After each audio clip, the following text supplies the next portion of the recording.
How's Patty about Cincinnati? What a team, what a team, what a team. Each man and lady from 1 to 80, how they scream, how they scream, how they scream. Hello, Reds fans, and welcome to another episode of We Love Our Team. This week, we welcome YouTube celebrity Jeff Trenipole, a.k.a. Strawberry Ice. Jeff hosts a nightly sports talk show live on YouTube, Facebook, Twitter or X, and on Twitch called Sports with Strawberry Ice. It's important that you find him not just by typing in Strawberry Ice in the search term. You need to search Sports with Strawberry Ice. And if you are not already a viewer, make sure you become a viewer soon. It's great. 5:30 every evening. I believe Monday through Friday. Jeff Trenipole, welcome to We Love Our Team. Awesome. Thanks for having me, guys. Yeah, definitely make sure you look up Sports with Strawberry Ice, because if you look up Strawberry Ice, you might find strawberry ice cream or all kinds of other stuff. So Fair enough. You're looking up the right way.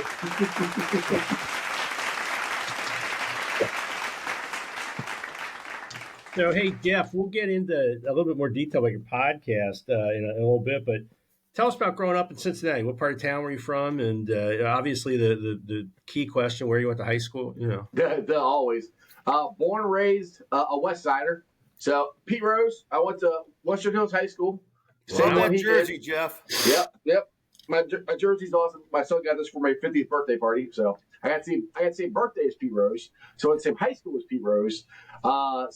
Pete Rose was huge growing up for me, especially being a kid who loved baseball from the west side of Cincinnati, going to Western Hills. We had the street there right along the parking lot there. It was called the original Pete Rose way before he got the one down by the stadiums now. But yeah, born and raised a West Sider, and I love it. You still there? You still on the west side? Yeah, we're in Delhi right now. All right, good deal. The west side is the best side. I say that all the time. People don't believe it. I'm like, I can't know that it's my side of town better than yours. Well, hey, Jeff, I assume you're a sports fan growing up. Oh, yeah, just a little bit. Huge Reds fan, huge Bengals fan, huge Bearcats fan. Yeah, it was sports. We played baseball all the time, basketball, football, everything. We were always outside doing stuff. So, yeah, sports was huge in my life. For How sure. about horseshoes? Horseshoes? I did play horseshoes. It's turned into cornhole now. My grandfather played horseshoes, and so he taught me how to play. We did play a lot of horseshoes. We did do that. We did as a kid. I mean, I had a few times as when I was younger shoveling off a driveway so we could play basketball. My grandkids, I did that. Yeah. My grandkids think I'm out of my mind, but we really definitely did. Yeah. We had a basketball court in my backyard. Me and my buddies, we would shovel it off, and we'd play till our hands got numb, and then we have to go around the house and warm them up real quick, run them over some hot water or something, get them dried off, and go back out there and play again. Absolutely. What position did you play in baseball? Baseball, I was either first base or third base. A lot of times first base because I was tall, so I'm a big target. Yeah.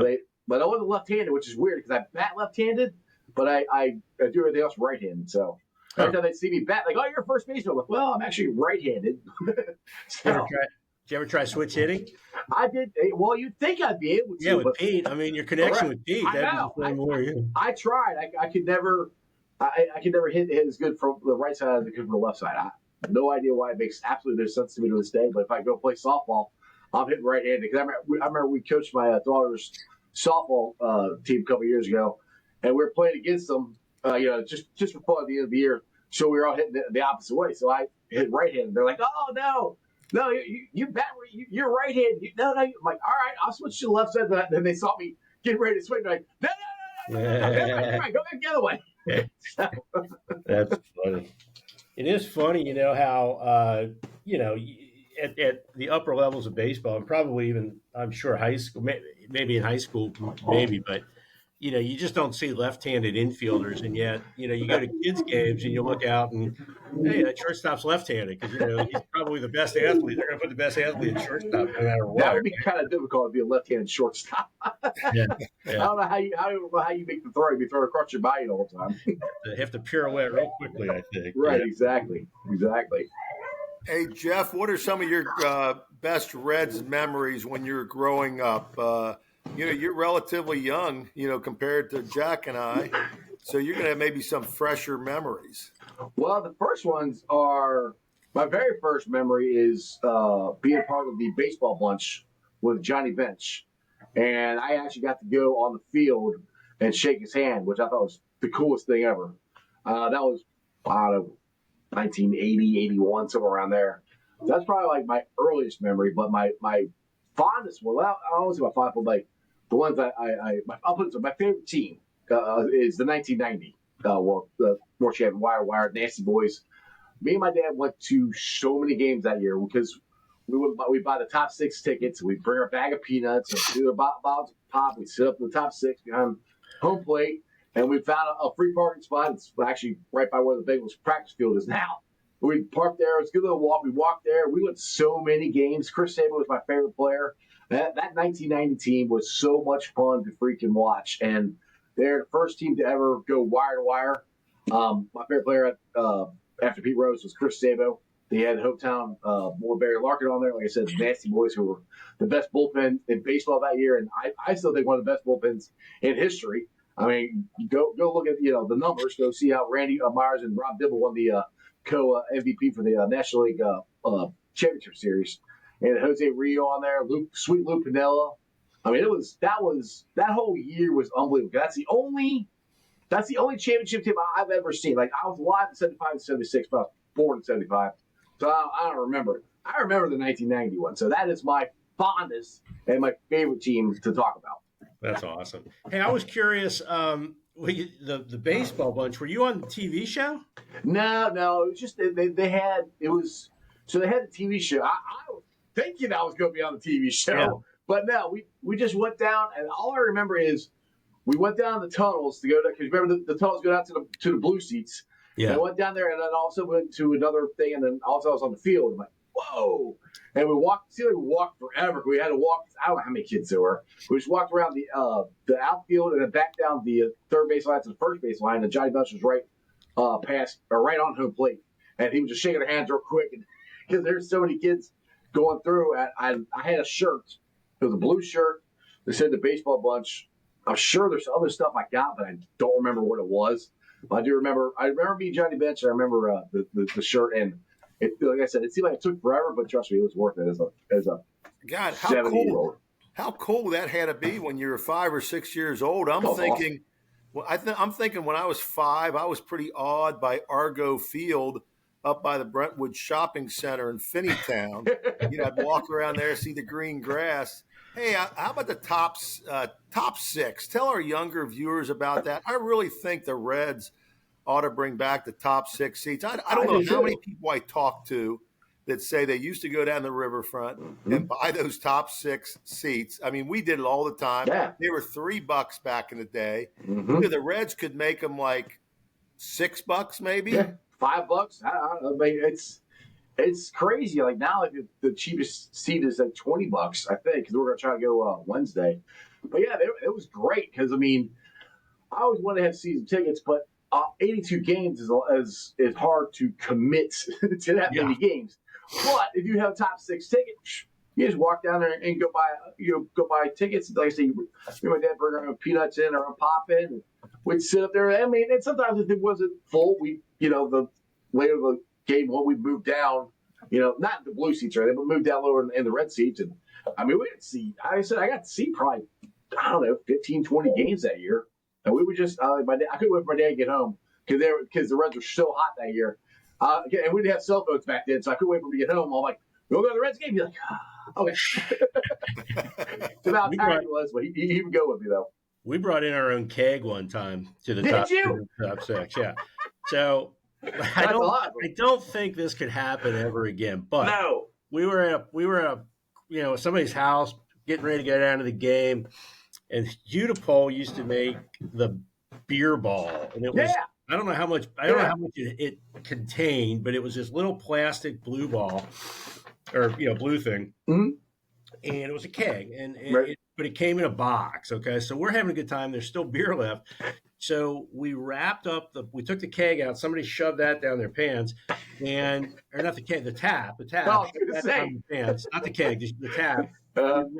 We wrapped the box in birthday wrapping, and we told the usher that we were celebrating somebody's birthday, and they would say, "Yeah, go ahead on in." So we took that up to the top six, tapped it up. That is awesome. That is ingenuity right there. That was. I don't think you. Yeah, I don't. Now you got to have a clear plastic bag and unopened bottles of pop, and they're pretty strict about what you can bring in there now. No doubt. Probably thanks to us. Probably that's probably you can. They want to get their beer sales. You can't take it away from them. Walking up to those six those rows of the top six, man, that was steep. I remember. Well, when I was 15 years old, it wasn't that bad, but now being 50, yeah. I get there going, okay, I ain't moving for a while. I'll just sit here for a while, catch my breath, get my legs to stop shaking. Hey, Jeff. What do you feel comfortable us calling you? I should have said this at the beginning. Do we call you Jeff, or do we call you Strawberry Ice? I get called all kinds of stuff. You call me Jeff. People call me Ice. I've been called Iceman, Strawberry, J Ice. I answered all of it. Where did that come from? Strawberry Ice. I did not name myself that. When I was in high school, or just out of high school, I went to what's called the Connecticut School of Broadcasting, and I got a internship at 100.9 The Wiz. So I was helping the morning show guy there. His name is Freddie Red. And one day they had their sports guy not show up. So he's like, "You want to do it?" I'm like, yeah. Throw around the radio? Yeah, yes. So he's like, it was an urban station. He goes, "Well, can't call you Jeff." I'm like, "I don't care what you call me. Put me on the radio." So Vanilla Ice was big back then, and my face is red. So he goes, "Don't call you Strawberry Ice." I'm like, "All right." I kind of stuck. I still had friends to this day call me that. So when I decided to do the podcast, I'm like, just call it Sports with Strawberry Ice. At least as a name, it'll stick around. People are like, "What the hell is that?" I got to find out who the hell is Strawberry Ice and what kind of name is that. That's great. I love that. Well, tell us about how the YouTube channel got started and how that came about. Well, again, back to my son. I don't know, when he was little, like 10 years old or whatever, he wanted to become a YouTube sensation. And I'm like, "What? Well, I didn't know what YouTube is. What are you talking about?" Started making little videos here and there. And the older he got, he started his own channel. It was called Coaster Crates. He loved roller coasters. I was like, "Oh, that's pretty cool." Then he got in high school. He's like, "Dad," he goes, "You can do that." I was like, what am I going to do? He's like, "Well, you always talk about you wish you'd been able to get a job in sports broadcasting." And he's like, "You can do that. You can do your own podcast." I'm like, "No, really? Nobody's going to watch that." So after him bugging me for, I don't know, a month or two or more than that, maybe, I was like, all right. So I did a video over here. First couple shows, probably first 10 or 20 shows, are just a video. Me sitting over there on my couch. And I got the iPad in front of me. I wrote some stuff down, and I hit record and started talking. And next thing I know, I don't know, a week or two into it, I'm getting like 100 views. I'm like, really? For people listening to me, I'm like, all right. So then I decided to go Sports Strawberry Ice because that was the name I had. And then I found out about StreamYard, and I started doing it live. And then I had a set time. I do it live every day at 5:30. And I've just been doing it ever since. So this is the 7th year. I've been doing it 7 years. I'm in my 8th year doing it now. Wow. And how many? So it's every night, 5 nights a week, or? Yep, Monday through Friday, live at 5:30. And sometimes on the weekends, if something cool happens, I might go live and talk. Yeah. And you cover just the whole range of sports. Yeah, all Cincinnati sports: Reds, Bengals, Bearcats. I do talk a little. I'm trying to talk a little more FC Cincinnati. I don't know soccer very well at all, so since I don't know it, I don't talk that much about it. But I'm trying to. So, it's mostly Reds, Bengals, Bearcats. I don't really talk Xavier. I'm a Bearcat fan. It's my show. I can talk all I want. Absolutely. You're talking to two Muskie fans here.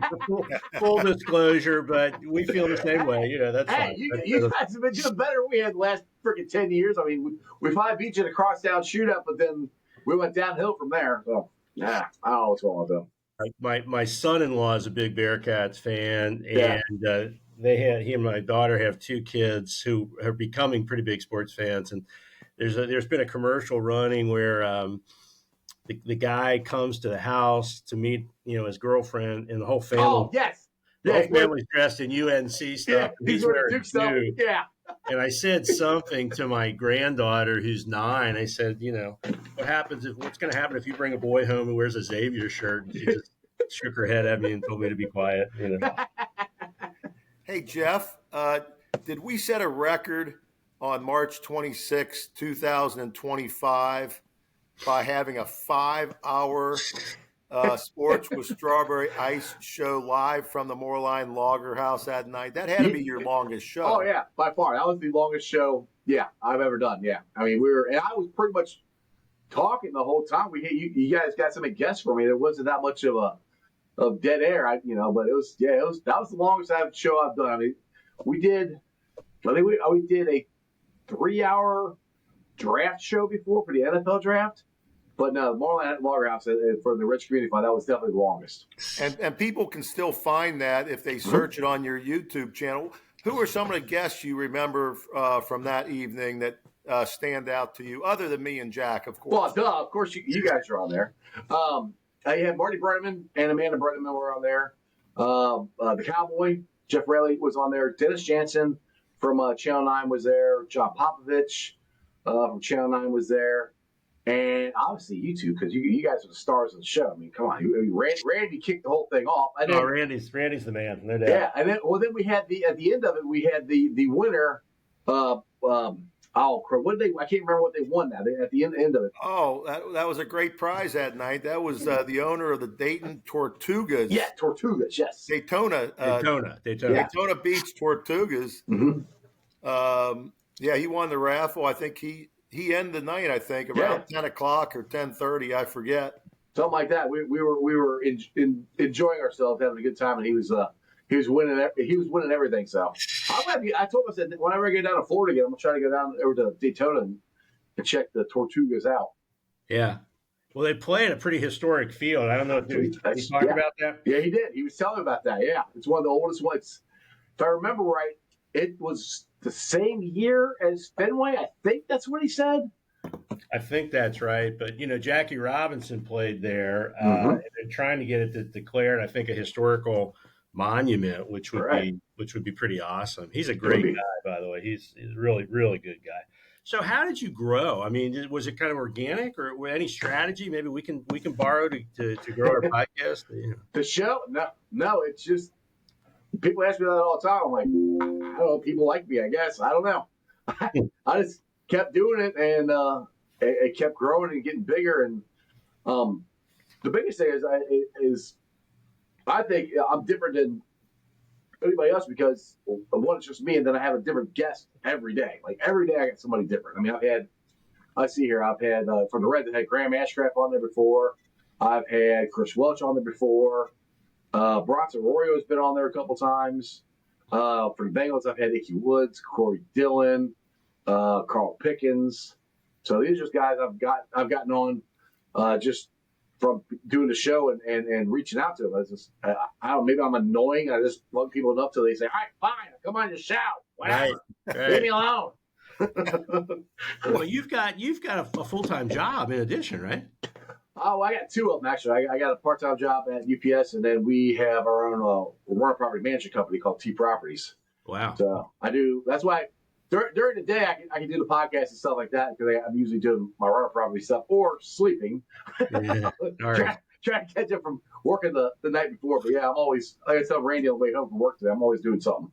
Huh. You must be. I mean, that's because I know it's a challenge. I mean, we not struggle, but we work pretty hard to get guests for a weekly thing, and so to get a guest every night, that's incredible. I mean, I'm just blown away by that. Did your wife help you with that, or I mean? Oh, well, she's helped me with the show and stuff for sure. I mean, all the technical stuff, she's helped me with that. I didn't know how to do any of this stuff until her and my son showed me. So I've gotten a lot better than I used to be. But guests are pretty much all me. I just ask people. Like tonight I got my buddy Joe Parsing who's going to be on the show. It's not all big superstars every single week, but it's a lot of. If you follow Twitter, Bengals Twitter, Reds Twitter, it's a lot of people on there that are pretty knowledgeable what's going on with those teams. We have a nightly discussion about the news of the day with our favorite teams. Yeah. Is your wife a sports fan? She is, but she is from Florida. So she is a Buccaneers fan, a huge Florida State fan, and she's a Tampa Bay Rays fan. So, but she roots for my teams unless they're playing her team. then it's on. Who's your biggest get, do you think? I mean, your or maybe your favorite guest, or Ooh. Well, probably the one I did more. Marty Brenneman. I mean, I never thought I'd be able to interview. And I think thanks to you guys for that one. That one was awesome. Because I told Marty, him and Joe were the soundtrack to my childhood. So that was somebody that, yeah. I mean, I've met him before, but never thought I'd get to sit. He was sitting like right here, talking to me, and it was pretty cool. And I got a pretty good compliment. He told me I was pretty good at this too. I'm like, well, thanks. So, yeah, that's for me personally. That's the biggest one is getting Marty Brenneman. That was awesome. So I said thanks to you guys for that. Marty does not hand out compliments that easily, and he's. That's right. Hey, Jeff, let's talk. Let's get back to the Reds a little bit. Mm-hmm. How about your favorite team was 1990? Yeah. World Series champions. I think that's the favorite team of a lot of people because it is our last championship in this town. It's kind of embarrassing to say 35 years. But how about some memorable moments post-1990? Post-1990. Well, it'd be the 99 team. And that year was fun.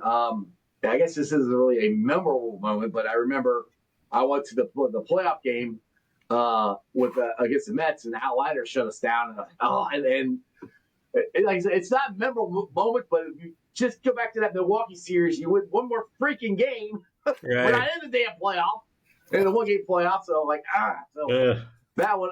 A good memory though is '95.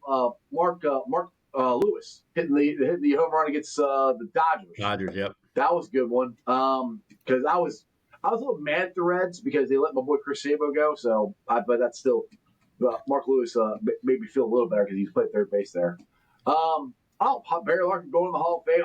Dude, the day we got Ken Griffey Jr. was awesome. I was so ecstatic the day we got him, and I wish to God he could have stayed healthy. I mean, to see what he could have been for the Cincinnati Reds.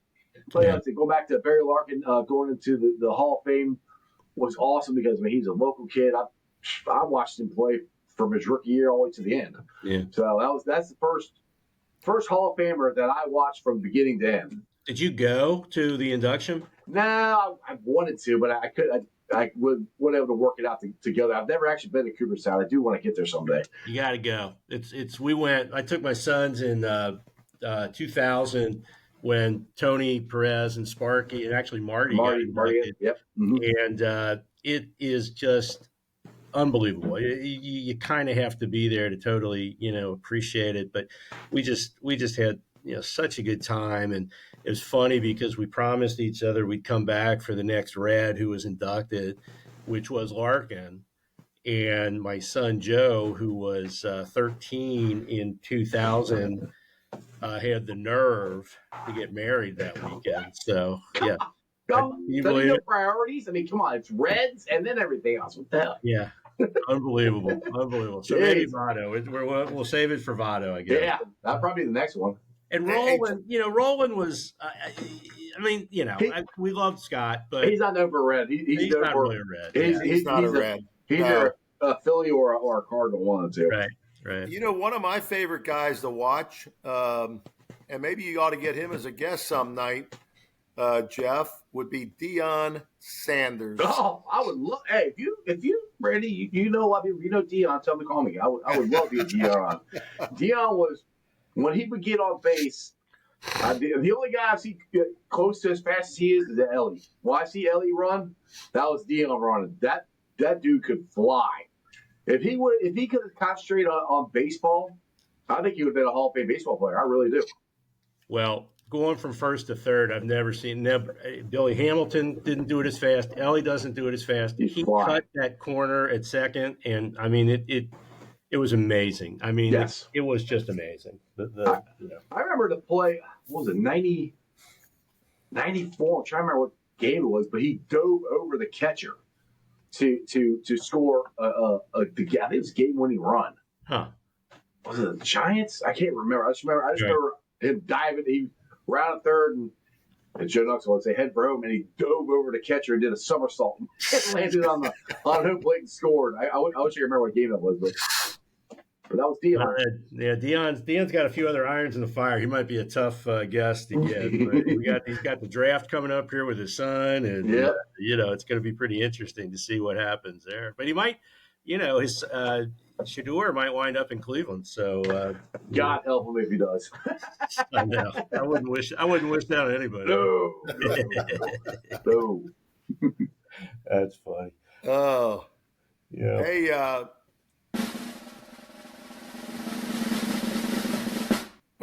hey, Jeff, we play a little word association every once in a while on the show. And so we thought we'd try it with you. All right. And some of our guests have asked whether they can just say one word in response or if they can just tell a story or talk. And we say tell a story or talk.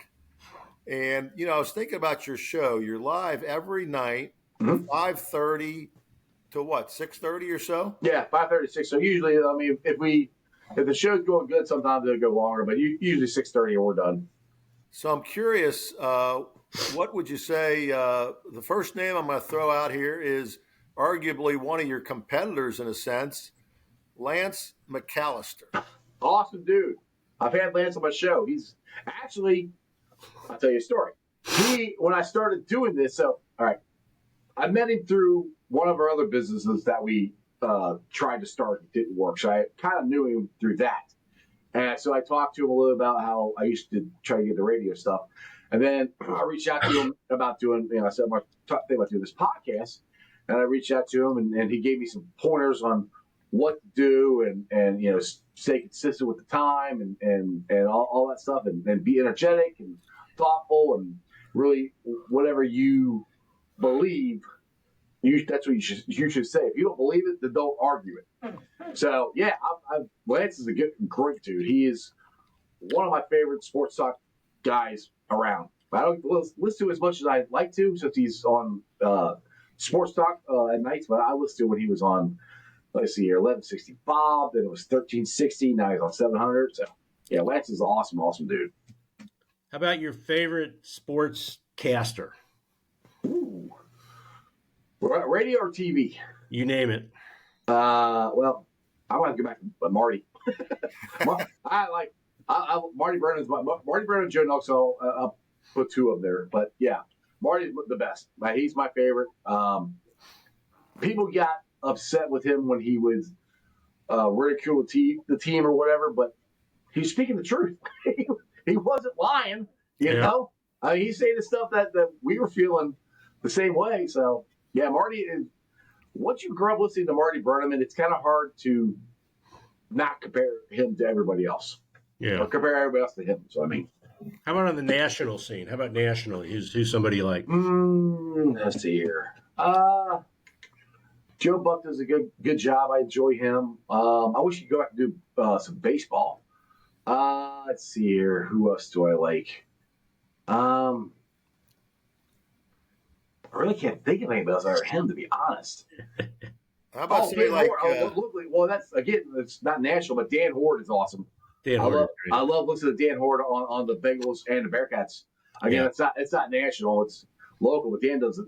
Dan could be a national broadcaster somewhere. He's so good at what he does. He is so smooth, and just the way he comes up with some things that, just right off the top, I agree with you 100%. But I think back on some of our local guys sort of fondly, even though probably they would never get on a big stage. I mean, I think of how many teams have had an announcer thrown out of a game like Chuck was. I mean, yes.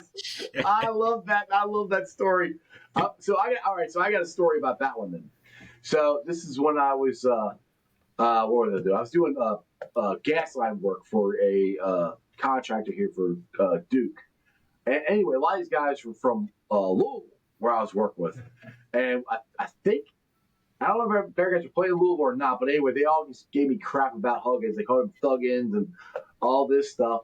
And my boss was kind of keeping me updated on the score of the Bearcat game. I remember he pulled up one time. He goes, yeah, you got an announcer named Chuck something. I'm going, yeah, Chuck Major. Why? He goes, well, he just got thrown out of the game. I'm going, what? I was like, the announcer? I was like, how did the announcer get thrown out of the game? Sounds like I've never seen an announcer get thrown out of the game. And Dan Horde, for the rest of the time, Oh yeah, we're at 360 however many days since Chuck's got thrown out. It cracked me up. It's awesome. They do the Chuck Mayshock struggle for the stake. Him and Terry Nelson do that now. Chuck was great. I would have loved to met Chuck. yeah, that would have been fun. Are there other talk shows that you listen to other than Lance McAllister that you like? You know, I listen to Dan Patrick pretty religiously in the morning. I like Dan Patrick. I listen to a lot of local stuff. I like a lot of the local podcasters. So the guys Locked on Reds, Jeff Carr, Stephen Offenbaker, Locked Up Bengals, James Rapine, and Jake Bliscoe. I like them a lot. They have a couple of guys, Zim, Hude, and Ace. They do Cincinnati, so I listen to them. I like Tony Pike and Austin Elmore. I listen to them on 1530. You got Mo. I like Mo on there too. I'm actually happy Tom Brennan is back on the radio. Get to listen to him on 700 WOW in the morning, so that's cool. Nationally, yeah, I like Dan Patrick. I like I might be showing if I'm a little younger, but I like Pat McAfee. I do enjoy him. Just the way his show is just different from everybody else's. He's not everybody's cup of tea, but a lot of people like him. Have you ever had Kirk Herbstreit on your show? No, I've reached out to him and he's never answered me. That's too bad. Yeah, we were lucky. We got him early on in our podcast, and he is as knowledgeable a Reds fan as probably anybody we had on the podcast. He's a huge Reds fan. I'll trust me. I'm gonna keep bugging him. I hope to get him someday. It's funny. You said that Marty and Joe were the soundtrack of your youth. He was telling us that when he was in high school, you know, if he drove somewhere with a friend, it'd be, you know, Led Zeppelin or AC/DC or something on the stereo. You know, when they drove in his car, it was AM 700 with Marty and Joe. You know. Oh well, I'll tell you this. So when like I said, my wife is from Florida, so we first got married. First year and a half we lived in Florida, and people were like, "You're nuts! You moved from Florida back up here?" I'm like, yes, because Florida's too daggone hot for me and too flat for this Ohio boy. But I would go into the car and tune in because at nighttime you could get 700 down there, and I would tune it in to try to find the Reds. I might have to move the car around a little bit, but I would find it so I could listen to Marty and Joe. And I'll never forget. Like I said, the coolest thing is like we would drive up here to visit my family. We come to the cut, hit the hill, see the stadium, and I'd hear Marty and Joe. I'm like, I'm home, baby. I'm home. It was awesome. Absolutely. So you've got you kind of cover the Reds, the Bengals, and Bearcats, and what's your favorite sport? Would you say? That's it. I don't know. When I was a kid, it was baseball. I loved baseball. And unfortunately, the Reds haven't done as much. Right. Not that I'm still a Reds fan, but the Bengals have been more in the playoffs and stuff. So right now, probably football is probably my favorite one. But trust me, the Reds start going on. I mean, I don't not like the Reds. It's just the Bengals are actually in the playoffs and stuff. The Reds haven't been since 2020 if you count that, but they're still. I think they're at 22 scoreless innings in the playoffs without scoring. I think that's what it is. Yeah. Something like that. Yeah. Hey Jeff, let's switch gears a little bit away from sports. Mm-hmm. How about your favorite ice cream shop? Is it Graeters, Egglemises, or Graeters. United Dairy Farmers? Graeters, Buckeye Blast, love it. There you go. Really? Oh yes. Yeah. Yeah, so we had a Graeters. So my great aunt and uncle, we had a Graeters really close to their house. So one of the, I thought it was the original one, but I don't think it is. But we'd walk up there all the time and get the big chunks of. They had the biggest chunks of chocolate in there. They are delicious. I challenge anybody to find a better ice cream than Graeters. And I like UDF too. Don't get me wrong, but Graeters is the bomb. I agree. You know, I just yesterday tried. They released the bourbon ball flavor. Yes, I got to try that. Good. It's really it's got chocolate chips in it. It's got pecans in it, and it's just a really flavorful. It's flavorful ice cream. I say to people, I said, you know, if I could only bring an out of towner to one food place in Cincinnati, and you know, I know there's Skyline, I know there's Montgomery Inn, I know there's La Rosa's, but I think I would bring them to Graeters. I think it's unique. I've never had another ice cream quite like it, and yeah, so. Yeah, that's a good call. Have you had the Skyline ice cream yet? Yeah, it was okay. I'm such a chocolate guy. I mean, if ice cream doesn't have chocolate in it, I'm just not all that interested in it. But it was surprisingly good. Yeah, I was a little trepidatious, but I was too. I'm like, it's gonna taste like chili, not taste like cinnamon. Like, yeah. And there's little crackers, rice crackers. Great touch. That was awesome. They're crunchy. I don't know how that works. That's why. How the heck do they make them crunchy? They taste like crackers. Like, it's weird. It was weird and awesome all at the same time. Weird and awesome. Yeah. How about Jack's kind of a musical guy. He's got some talent. He plays the guitar a little bit. But who's your favorite musician or musical group? Ooh. I got so many. Well, I'll just break it down to different genres. So it's like, for me, classic rock would be like the Eagles or Led Zeppelin. And for me, from where I grew up, it'd be like Metallica, the Motley Crue. Now those are considered classic rock now. Right. I also like some country. I like some Garth Brooks. But then I grew up in the 80s, 90s, so I like hip hop. I like the Beastie Boys, MC Hammer. Still, I don't really like the new rap. I don't even know what that is anymore.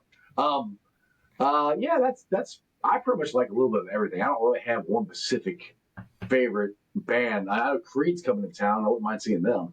That's another good band I like too. Did you see Garth when he came into town? I did. 1996, me and my wife saw him, and it's one of the best concerts I've ever been to. If you have a chance to go see him, I highly recommend going to watch him. I saw him down at the Coliseum and also at PBS a few years ago. Yeah.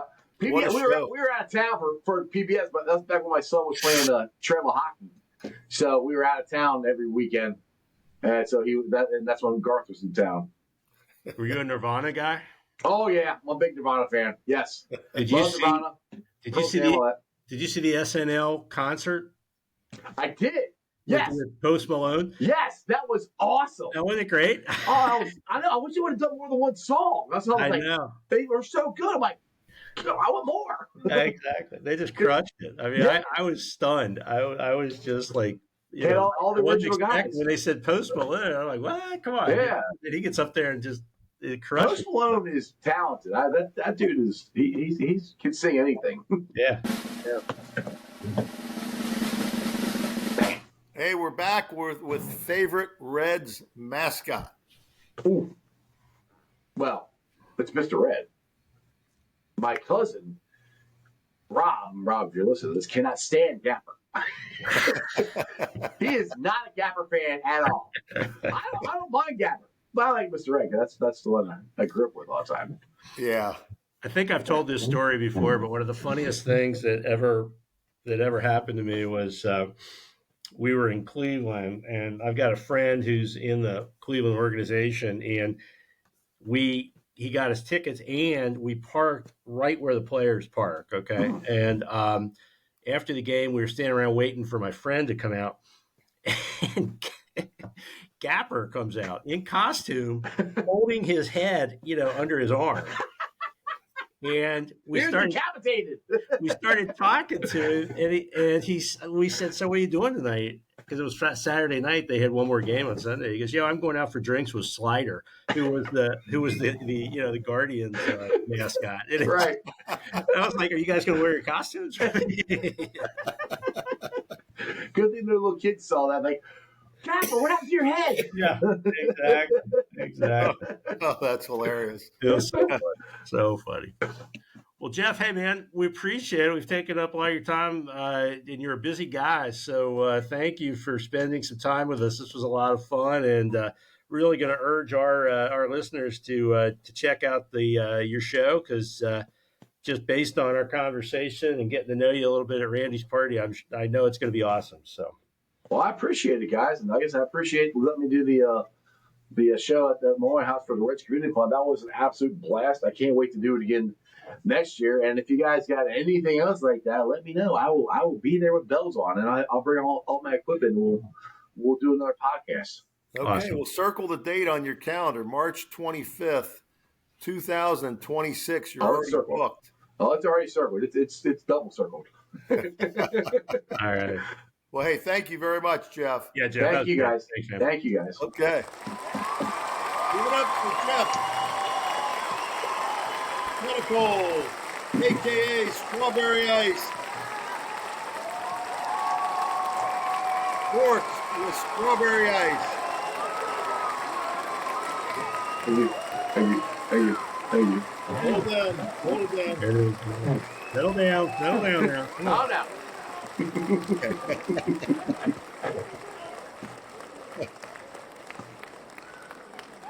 It's hard to keep them quiet, Jeff.